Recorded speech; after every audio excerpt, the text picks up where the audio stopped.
এক ইমাম সাহেব মসজিদের বয়স্ক মানুষ, উনি আমার এই জড়ায় ধরে কাঁদছিল, আমার মনে আছে। উনি বলছিল, হুজুর, কানতে কানতে বলছিল, হুজুর, আমি 28 বছরের জীবনে ইমামতির, আজ 28 বছর এই মসজিদে ইমামতি করি। আমার জীবনের কত স্বপ্ন, কত আশা, বাচ্চাদের কত আবদার, বউ বাচ্চার কত চাওয়া পাওয়া, কিছুই পূরণ করতে পারি নাই। অল্প কয়টা টাকা বেতন পাই, টানা হেসরা করে জিন্দিগিটা কাটাইছি হুজুর। বাকি হুজুর, আপনারে মহব্বত করি, আপনার কাছে আমি জানতে চাই আমার এই কষ্টের বিনিময়ে আমি আখেরাতে পাবো কিনা। তো আমি কি বলবো, আমিও কাঁদছি তখন। হায় হুজুর, কি বললেন? চোখটা বন্ধ হলে দেখবেন আপনি আখেরাতে বাদশাহ। ইনশাআল্লাহ আমি বললাম, আপনি দেখবেন আপনি বাদশাহ, আপনি বাদশাহ। যারা আপনার এই দুনিয়াতে মূল্যায়ন করে নাই, সেদিন তার আফসোস করবে, আফসোস করবে। তো এই জন্য বললাম, আল্লাহ তাআলা ওই ইমানদার বান্দাকে বলবে, আমার বান্দা, দুঃখে ভরা জীবনটা কাটাই আসছো, ঠিক না? খুব কষ্ট পাইছো আমার বান্দা দুনিয়াটা, কিন্তু আল্লাহর কসম শুনেন, নবীজি বলছে, ওই ইমানদার বান্দা সে তখন আল্লাহ পাককে বলবে, আয় মাওলা, আল্লাহর কসম মাওলা, জীবনে হায়াতে, দুনিয়ার জীবনে দুঃখ কি জিনিস আমি কোনোদিন দেখি নাই। প্রিয় বন্ধু, 10 সেকেন্ডের জান্নাতের আরাম বাতাস তার 70 বছরের দুঃখ ভুলায়। ছেলেরা, বন্ধু, তোমরাও মনে রাখো, বাপ, আমরা 200 কোটি মুসলমানও যদি খোদার কসম রাত দিন যদি আমরা মেহনত করি, দুনিয়া অর্জনের জন্য পরিশ্রম করি, মাথার ঘাম পায়ে ফেলে যদি আমরা দুনিয়ার কর্ম সবাই মিলে করি, দিবানিশি 200 কোটি মুসলমানে মিলে কেউ অলসতা না করে, তারপরেও আল্লাহর কসম, রব্বে কাবার কসম, কাফের বেঈমানদের সমপরিমাণ দুনিয়া আমাদের মিলবে না। এটা দিত না মালিকের, যিনি দেওই না উনি কইতে আছে আমি দিতাম, তো জোরাজোরি করে কিলাম, আমি পারতেন না। আল্লাহ বলছে, আমি বান্দা, আমি দেব না, আমি মোমেনকে দুনিয়া দেব না পুরা। ওয়াদারনি ওয়াল মুকাদ্দিবিনা উলিন নি'মাতি ওয়া মাহিলহুম কালিলা। আল্লাহ বলছে, শোনো বান্দা, ইমানদার, এই আমার ইমানদার বান্দা, মিথ্যাবাদী নাফরমানদের জন্য অল্প কিছু সময়ের জন্যে দুনিয়াটা ছেড়ে দাও। ওয়াদারনি, আমার ছেড়ে দাও বান্দা, আমি তা করে একটু দুনিয়াটা দেই। কটা ভাত খাওয়াইতে লইছি, দুগা ভাত খাওয়াইতে দাও। কতদূর বাদগ্রস্ত একটা বিল্ডিং, একটা মোটরসাইকেল, একটা প্রাইভেট কার, কতক্ষণ এই বেড়া বেড়ির দফাদফি ফালাফালি করতে দাও বান্দা। কত 60 বছর, 65 বছর, 70 বছর বান্দা, এরকম করো কা 60-70 বছরের লেগা দুনিয়া করে ছেড়ে দাও। অনন্তকালের জান্নাত আমি তোমাদেরকে দিয়ে দেব। আখেরাতে গেলে দেখবা, আহা, কোরআন শরীফে আছে, খোদার কসম বাপ, নাফরমানকে জিজ্ঞেস করা হবে, হে বেঈমান, দুনিয়ায় কতক্ষণ ছিল তো 60 বছর, 70 বছর, কিন্তু আখেরাতের দৃশ্য দেখে সে বলবে, লাবিসনা ইয়াওমান আও বা'দা ইয়াওমিন, হায় মাওলা, হয়তো একদিন ছিলাম, অথবা একদিনের অর্ধেক বা কিছু অংশ ছিল। 60 বছরের দুনিয়া তার কাছে একদিনও মনে হবে।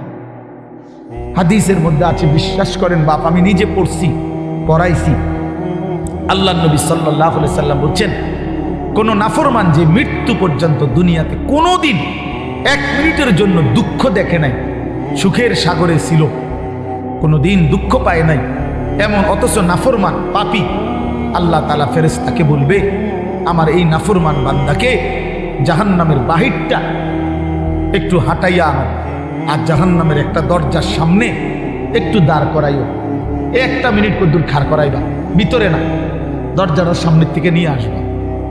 ওই ফেরেশতা তাকে জাহান্নামের বাহিরটা ঘুরাইয়া জাহান্নামের দরজার কাছে যখন এনে দাঁড় করাবে, জাহান্নামের একটা গরম বাতাস 1 মিনিটের জন্য, 10টা সেকেন্ডের জন্য জাহান্নামের একটা গরম বাতাস ছাপ করে তার বুকটার মধ্যে লাগবে। এরপরে ফেরেশতা তারে নিয়ে আসবে, আনার পরে হাসরের মাঠে, প্রিয় বাপ, প্রিয় সন্তান আমার, ছেলেরা আমার, আল্লাহর কসম নবীজি বলছে, আল্লাহ পাক তখন ওই সুখে ভরা নাফরমান ব্যক্তিটাকে জিজ্ঞেস করবে, আমার বান্দা, দুনিয়াটা তো বড় সুখে আরামে নিশ্চিন্তে কাটাই আসছো, ঠিক না? আল্লাহর কসম ওই বান্দা তখন বলবে, আয় মাওলা, আপনার জাতের কসম মাওলা, জীবনে দুনিয়ার হায়াতে সুখ কি জিনিস আমি জীবনে কোনোদিন দেখিনি। বিশ্বাস করুন, এটা হাদিসের। আবার আমি ব্যক্তিগতভাবে খামখেয়ালি কথা কম বলি, এটা হাদিস। অর্থাৎ জাহান্নামের 10 সেকেন্ডের ওই দরজার মুখের একটু গরম বাতাস তার 60 বছরের 70 বছরের সুখ 1 মিনিটে 1 সেকেন্ডে 10 সেকেন্ডে ভুলায় গেছে, সব ভুলে গেছে। আল্লাহ তাআলা ফেরেশতাকে আবার বলবে একজন ইমানদার বান্দাকে দিয়ে, যে বান্দা জীবনে কোনোদিন মৃত্যু পর্যন্ত সুখ পায় নাই, দুনিয়া কষ্টে কষ্টে জীবন কাটাইছে, কিন্তু আল্লাহকে ছাড়ে নাই, আল্লাহর বন্দিগি ছাড়ে নাই, অভাবের সংসারে, দুঃখ কষ্ট যন্ত্রণার সংসারে নামাজ ত্যাগ করে নাই, আল্লাহকে নারাজ করে নাই। আল্লাহ পাক বলবে ফেরেশতা, আমার এই ইমানদার বান্দাকে জান্নাতের চারদিকে একটু হাঁটাইয়া আনো, আর লাস্টে একটু দরজার মুখে দাঁড় করাইয়া আনবা। এই বান্দাকে সারা জান্নাতের চারদিকে ঘুরাইয়া দরজার সামনে যখন আনবে, তো 10 সেকেন্ডে জান্নাতের একটা আরামদায়ক বাতাস তার বুকে আইসা লাগবে। এরপরে তাকে আল্লাহর সামনে আনা হবে। মহান আল্লাহ পাক রব্বুল আলামিন সেই বান্দাকে বলবে, আমার বান্দা, দুনিয়ার জীবনটা আমার মুমিন বান্দা বড় কষ্ট করে আসছো বান্দা, কত সুদের টাকা, ঘুষের টাকা, কত হারাম টাকার সুযোগ ছিল, কামাই করো নাই। চারপাশের ঘরে সব মানুষ টেলিভিশন দেখছে, নাচ গান দেখছে, এই চারদিকের টেলিভিশনে ভরা মহল্লার মাঝখানে তুমি একটা ছোট্ট ঘরে তোমার স্ত্রী সন্তান নিয়ে কষ্ট করেই পড়েছিলা। ছেলেটাকে টাইনা ধরছো, মেয়েটাকে ফিরাইছো, ছোট বাচ্চাটাকেও কোনোদিন টেলিভিশন, নাচ গান, হারামের মধ্যে ঢুকতে দেই নাই। আমি একবার দাউদকান্দি এক মাহফিলে গেছিলাম, এক ইমাম সাহেব মসজিদের বয়স্ক মানুষ, উনি আমার এই জড়ায়া ধরে কাঁদছিল, আমার মনে আছে। উনি বলছিল, হুজুর, কানতে কানতে বলছিল, হুজুর, আমি 28 বছরের জীবনে ইমামতির, আজ 28 বছর এই মসজিদে ইমামতি করি, আমার জীবনের কত স্বপ্ন, কত আশা, বাচ্চাদের কত আবদার, বউ বাচ্চার কত চাওয়া পাওয়া, কিছুই পূরণ করতে পারি নাই হুজুর। অল্প কয়টা টাকা বেতন পাই, টানা হেসরা করে জিন্দিগিটা কাটাইছি হুজুর। বাকি হুজুর আপনারে মহব্বত করি, আপনার কাছে আমি জানতে চাই আমার এই কষ্টের বিনিময়ে আমি আখেরাতে পাবো কিনা। আমি কি বলবো, আমিও কাঁদছি তখন। হায় হুজুর, কি বললেন? চোখটা বন্ধ হলে দেখবেন আপনি আখেরাতে বাদশাহ। ইনশাআল্লাহ আমি বললাম, আপনি দেখবেন আপনি বাদশাহ, আপনি বাদশাহ। যারা আপনার এই দুনিয়াতে মূল্যায়ন করে নাই, সেদিন তারা আফসুস করবে, আফসুস করবে। তো এই জন্য বললাম, আল্লাহ তাআলা ওই ইমানদার বান্দাকে বলবে, আমার বান্দা, দুঃখে ভরা জীবনটা কাটাই আসছো, ঠিক না? খুব কষ্ট পাইছো আমার বান্দা দুনিয়াটা, কিন্তু আল্লাহর কসম শুনেন, নবীজি বলছে ওই ইমানদার বান্দা সে তখন আল্লাহ পাককে বলবে, আয় মাওলা, আল্লাহর কসম মাওলা, জীবনে হায়াতে, দুনিয়ার জীবনে দুঃখ কি জিনিস আমি কোনোদিন দেখি নাই। প্রিয় বন্ধু, 10 সেকেন্ডের জান্নাতের আরাম বাতাস তার 70 বছরের দুঃখ ভুলায়, আর ওই নাফরমানকে 70 বছরের সুখ জাহান্নামের 10 সেকেন্ডের গরম বাতাস ভুলায়। এর নাম আখিরাত। আপনি এটাতে খামখেয়ালি মনে করেন, ছেলেরা তোমরা খামখেয়ালি মনে করো, এটা রূপকথা না।